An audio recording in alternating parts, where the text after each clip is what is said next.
Hey amigos, it's a beautiful Sunday afternoon here in Puerto Vallarta, Mexico. It's Sunday morning. I'm just checking my messages, answering people's questions about Japan. Let's get straight to it.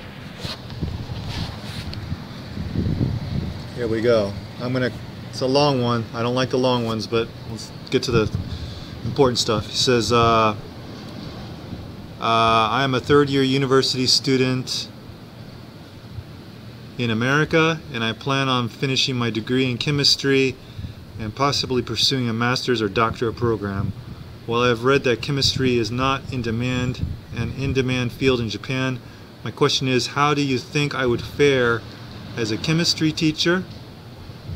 While I plan to complete an education degree post-graduation, I was wondering if you have heard of any Americans teaching something outside of English in Japan. Alright, thanks for asking the question. There's a couple points. I want to get better lighting here. There's a couple points I wanted to discuss about this. Alright, first of all, what I would recommend is that you get your PhD in chemistry. That way you're going to have opportunities all around the world to teach, and in America too.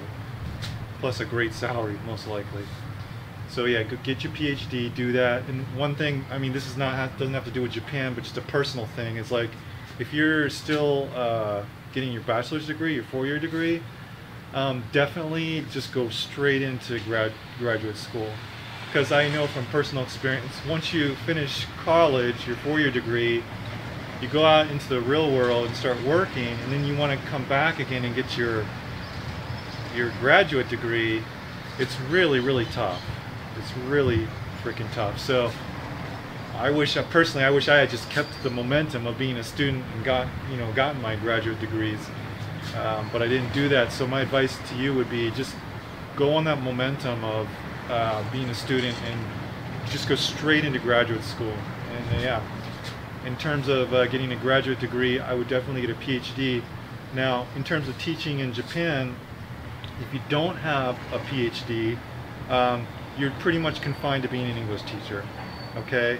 And you can just, the idea of teaching chemistry in an elementary school in Japanese, you can chuck that dream right out the window. Sorry for being the dream crusher, but that's not going to happen, okay? For an elementary school, they're just going to have a Japanese teacher who can speak Japanese fluently teach chemistry. I've never heard of a gaijin teacher teaching chemistry in an elementary school or like a high school, for example, in Japanese, that is. Now, there is an exception.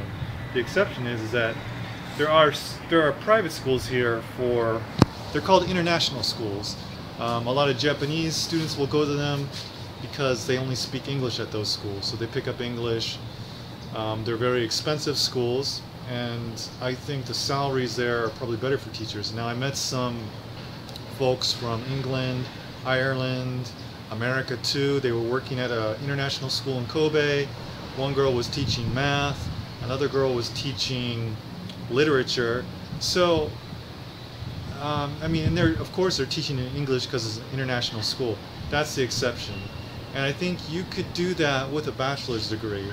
As long as you have a bachelor's degree in chemistry, you could get a job teaching chemistry in English at an international school in Japan.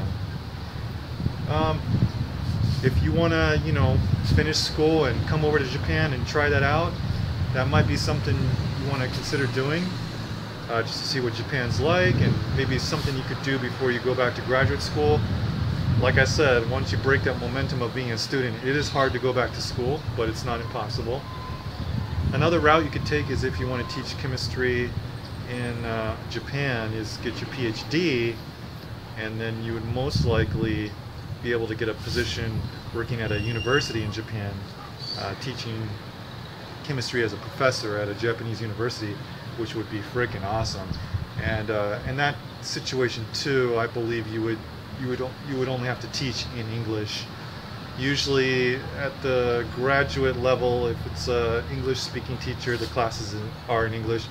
And I think graduate students are required to be proficient in English.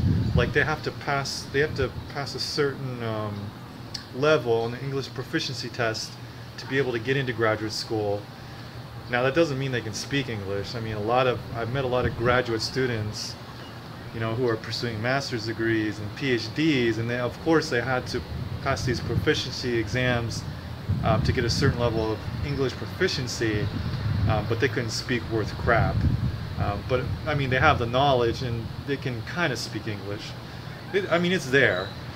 So another thing you'd want to ask yourself as well, if I'm a chemistry professor teaching at a Japanese university, are the students really going to understand what I'm saying? But I'm thinking in chemistry, there's going to be so much like, you know, scientific information and just factual information that really you're not going to need a high level of English to understand what's going on.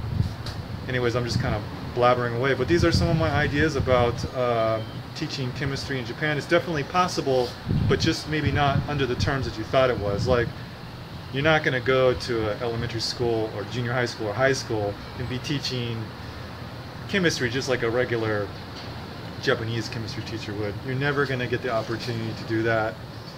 I don't want to say never. I don't want to say it's totally impossible. I've never heard of it.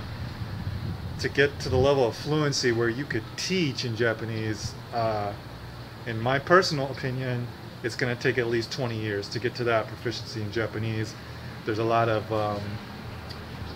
people that irritate me saying you can be fluent in Japanese in 3 to 5 years. No way, not going to happen. But anyways, that's some info on teaching chemistry in Japan. Good luck on your dreams.